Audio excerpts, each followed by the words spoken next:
అందరికీ జై శ్రీరామ్. ఈరోజు మా గ్రామంలో రామాలయం కట్టడానికి ఎందుకు లేట్ అవుతుందో అసలు నేను ఈరోజు రీజన్స్ చెప్దాం అనుకుంటున్నాను. మా గ్రామంలో గత 10 సంవత్సరాల నుంచి ఈ టెంపుల్ అయితే కట్టడం జరగడం లేదు. ఈ టెంపుల్ ఎందుకు కట్టడం జరగట్లేదు అంటే, ఈ గుడికి కావాల్సిన నిధులు అయితే రావడం జరిగింది. కానీ ఊర్లో ఉన్న పెద్దవాళ్ళు 34 మంది ఈ గుడికి వచ్చిన నిధులను పంచుకొని తినడం జరిగింది. అందుకే గుడి అనేది పెండింగ్లో ఉంది. ఇంకా గుడికి రావాల్సిన నిధులు అయితే వచ్చేసినాయి, కానీ గుడికి వచ్చిన నిధులను ఊళ్ళో ఉన్న గ్రామస్తులు పెద్దవాళ్ళందరూ సగం సగం తీసుకోవడం జరిగింది. కాబట్టి ఈ రామాలయం అయితే ఇప్పటికీ పెండింగ్లోనే ఉంది. ఈ గుడి కట్టడం కూడా పైన స్లాబ్ వచ్చేసి సిమెంట్తో కాకుండా డస్ట్తో పోసారు.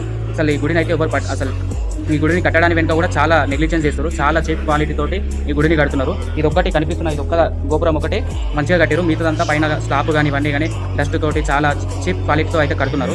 ఇది చాలా బాధాకరం. ఈ విధంగా గుళ్ళని కట్టడం అయితే నేను సహించుకోలేకపోతున్నాను. మంచిగా ప్రతి ఒక్కరు గ్రామస్తులందరూ ముందుకు వచ్చి ఈ గుడిని అయితే తొందరగా మంచిగా కట్టాలని కోరుకుంటున్నాను. అలాగే ఈ ఊళ్ళో ఉన్న గ్రామస్తులు మీరు అందరూ ముందుకు వచ్చి గుడిని అయితే కట్టించగలరని కోరుకుంటున్నాను. మీరు ఈ గుడి అయితే స్టార్ట్ అవ్వకపోతే ఎవరెవరు ఎంత తీసుకున్నారు అనే లిస్ట్ మొత్తం నా దగ్గర ఉంది. త్వరలోనే బయట పెడతాను. ఆ లిస్ట్ మొత్తం బయట వచ్చే వరకు మీరు చూసుకోకండి. ఖచ్చితంగా ప్రతి ఒక్కరిని నిలదీసే బాధ్యత మాత్రం నాదే. ప్రతి ఒక్కరిని బయట పెడతాను. నాకు కావాల్సింది మాదిరెడ్డిపల్లిలో ఉన్న రామాలయం ఒకటి పూర్తి కావడమే. ప్రతి ఒక్కరు ముందుకు వచ్చి మన రామాలయాన్ని త్వరలోనే తొందరగా పూర్తి చేస్తారని కోరుకుంటూ అందరికీ జై శ్రీరామ్.